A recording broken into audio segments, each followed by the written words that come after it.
শবে বরাতের করণীয় ও বর্জনীয় সম্পর্কে জানতে চাই। শবে বরাত যেটাকে আমরা বলছি, হাদিসের ভাষায় মূলত লাইলাতুন নিসফি মিন শাবান বা মধ্য শাবানের রাত।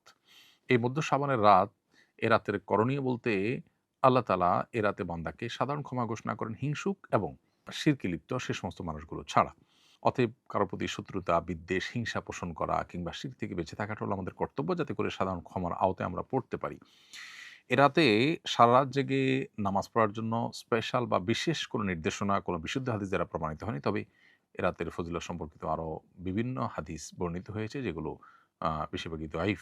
তবে সাধারণ ক্ষমার ঘোষণা সংক্রান্ত হাদিসটা গ্রহণযোগ্যতার লেভেল পর্যন্ত যায়। সেজন্য লাইলাতুল বরাত যেটাকে আমরা বলছি, শবে বরাত যেটাকে আমরা বলছি, যেটা মূলত মধ্য শাবানের রাত হাদিসের ভাষ্য অনুযায়ী, সে রাতের ফজিলত এতটুকু আছে যেটা সাধারণ ক্ষমার রাত। অতএব ক্ষমা লাভের জন্য চেষ্টা করা প্রশংসনীয়।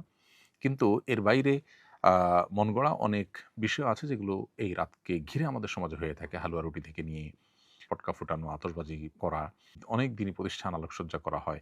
এগুলো আমাদের কালচারের সাথে মিশে গেছে। যদিও কোরআন হাদিসে এগুলো করার জন্য কোনো নির্দেশনা আমাদেরকে দেওয়া হয়নি। এগুলোকে ইবাদত মনে করে আমাদের করা উচিত হবে না। কারণ বিদআতের যে কনসেপ্ট শরীয়তের, সেই কনসেপ্টের আলোকে এগুলো আমরা করতে পারি না। বরং আমরা আল্লাহর কাছে সাধারণ ক্ষমা লাভের জন্য চেষ্টা করতে পারি। জাস্ট এটুকু। ২ জন জামাতে পাশাপাশি দাঁড়িয়েছে। নামাজরত অবস্থায় তৃতীয় কেউ অংশগ্রহণ করলে তখন কিভাবে ও কোথায় দাঁড়াবে? খুবই সুন্দর এবং অত্যন্ত প্রয়োজনীয় একটি প্রশ্ন। আমাদের সমাজে প্রায় এ ধরনের পরিস্থিতির মুখোমুখি আমাদের হতে হয়। আপনারা দুজন মিলে জামাতে সালাত আদায় শুরু করেছেন। একজন ইমাম, আরেকজন তার পাশে ডান পাশে দাঁড়িয়ে মুক্তাদি হয়ে জামাত শুরু করেছেন।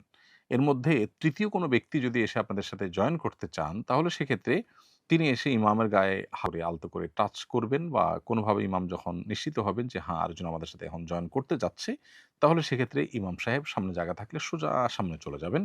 আর ওই ভদ্রলোক যিনি পরে এসছেন তিনি মুক্তাদির পাশে দাঁড়িয়ে যাবেন।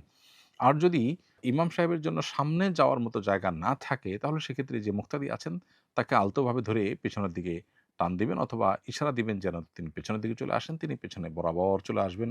কেবলার দিকে যে তার বডি আছে সেটা যেন এদিক সেদিক না হয়ে যায়। হালকা এদিক সেদিক হলে সমস্যা নেই, তিনি বরাবর পেছনে আসবেন। এবং তখন দুজন মুক্তাদি একসাথে দাঁড়াবেন আর ইমাম তো তার জায়গায় দাঁড়িয়ে আছেন। এভাবে সালাত আদায় করবেন। আর যদি সামনে অথবা পেছনে যাওয়ার কোনো জায়গা না থাকে, এমন জায়গা যে মুক্তাদিও পিছনে আসতে পারবে না, আবার ইমাম সাহেবও সামনে যেতে পারবেন না, অথবা ইমাম মুক্তাদি কেউ আসলে এই মাসআলা জানেনই না, যার কারণে তাদেরকে টানতে গেলে অথবা টাচ করতে গেলে তারা ভুল বুঝবেন, বরং তারা জিনিসটা জানেনই না, তাহলে সেক্ষেত্রে আপনি ইমামের বাম পাশে দাঁড়িয়ে, ডান পাশে তো একজন মুক্তাদি আসেনই, আপনি বাম পাশে দাঁড়িয়ে সালাত শুরু করতে পারেন। কোনো অসুবিধা নেই, নামাজ হয়ে যাবে, জামাত হয়ে যাবে। যদিও একাধিক মুক্তাদি থাকলে তখন ইমামের কর্তব্য সামনে আর মুক্তাদির পেছনে দাঁড়ানো।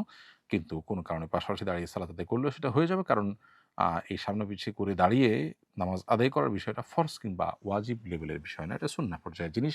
বিধায় এটা করতে পারলে ভালো, কোনো কারণে না করা গেলেও নামাজ হয়ে যাবে। অবন্টিত উত্তরাধিকারের টাকার যাকাত কে দিবে? বাবা-মা বা যেকোনো মানুষ মারা যাওয়ার পর তার যে সম্পদ তিনি রেখে যান, এটা তো ওয়ারিসদের হক হয়ে যায়।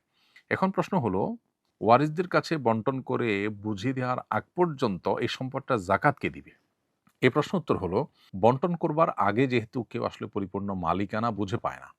ধরুন আমার বাবা মারা গেলেন, আমার বাবার সম্পদে আমরা ভাই-বোন যা পাওয়ার কথা সেটা আমরা বুঝে পাওয়ার আগ পর্যন্ত, বুঝে নেওয়ার আগ পর্যন্ত আমাদের মালিকানা চূড়ান্ত হয় না। মালিকানা পূর্ণাঙ্গতা পায় না। যেহেতু মালিকানা পূর্ণাঙ্গতা পায় না, যার কারণে এখানে আমাদের এই সম্পদের যাকাত আমাদের উপরে বর্তায় না। আমরা যখন এটাকে বুঝে নিব, মালিকানা পূর্ণাঙ্গতা পাবে, তখন আমাদের উপরে যাকাত বর্তাবে। এখন প্রশ্ন হলো, তাহলে যতদিন বন্টন হবে না ততদিন পর্যন্ত যাকাতকে দিব? তো হলো না, এটা যাকাত কারোর উপরে বর্তাবে না, কারণ মৃত ব্যক্তি যিনি তার উপর তো যাকাত আসে না, মৃত ব্যক্তির উপর কোনো বিধান প্রযোজ্য হয় না।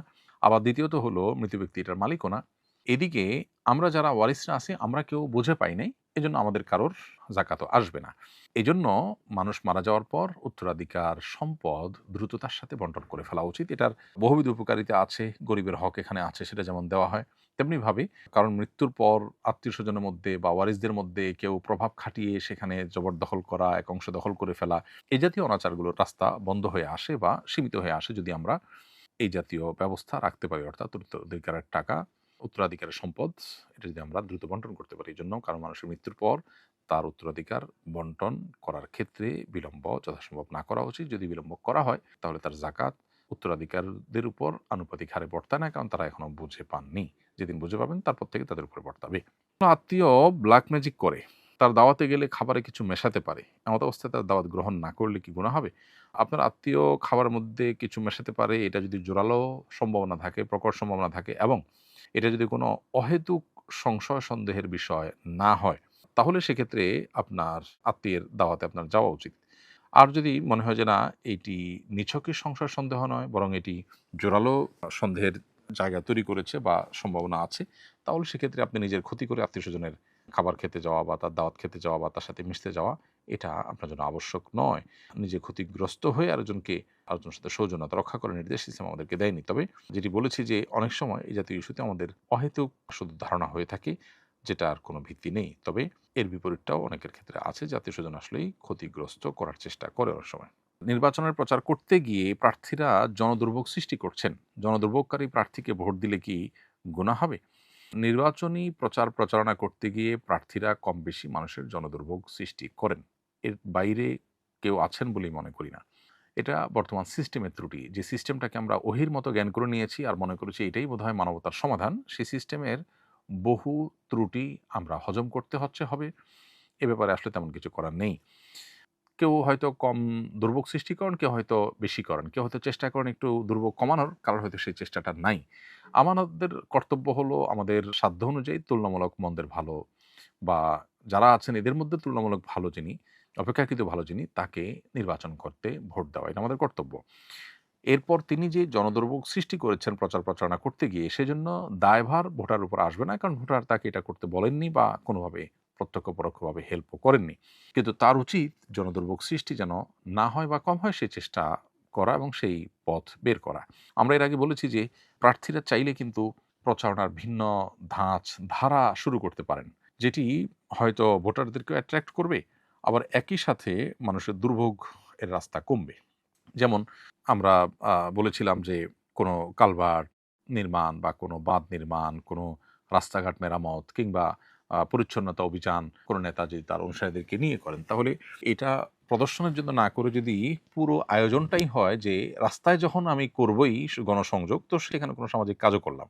তাহলে সেক্ষেত্রে সেটা অনেক বেশি প্রশংসনীয় হতো এবং ভালো কাজ হতো। আমি আশা করব যে আমাদের প্রার্থীরা রাস্তাঘাট দখল করে, মানুষের চলাচলে ব্যাঘাত সৃষ্টি করে, জনদুর্ভোগ সৃষ্টি করে, দূর-দূরান্তে মাইক লাগিয়ে মানুষের ঘুম হারাম করে, যত্রতত্র পোস্টার সেঁটে, যার তার ওয়ালে চিকা মেরে তারা নির্বাচনী প্রচার না করে বরং ইতিবাচক এবং ভিন্নধর্মী প্রচারণার রাস্তা তারা যেন শুরু করেন। প্রার্থী দেখে ভোট দেওয়া উচিত নাকি দল দেখে? আপনার মতামত জানতে চাই। এক কথায় উত্তর দেওয়া কঠিন এত সংক্ষিপ্ত প্রশ্নের। কারণ মূলত আমরা প্রার্থীর যোগ্যতা, যথার্থতা এগুলো দেখব। পাশাপাশি এই প্রার্থী যে দলকে রিপ্রেজেন্ট করে, সেই দল, সে মার্কা, সেটাও আমাদের দেখবার বিষয় আছে। কারণ এই ব্যক্তির সাথে যদি দলের সম্পর্ক থাকে, তাহলে সেক্ষেত্রে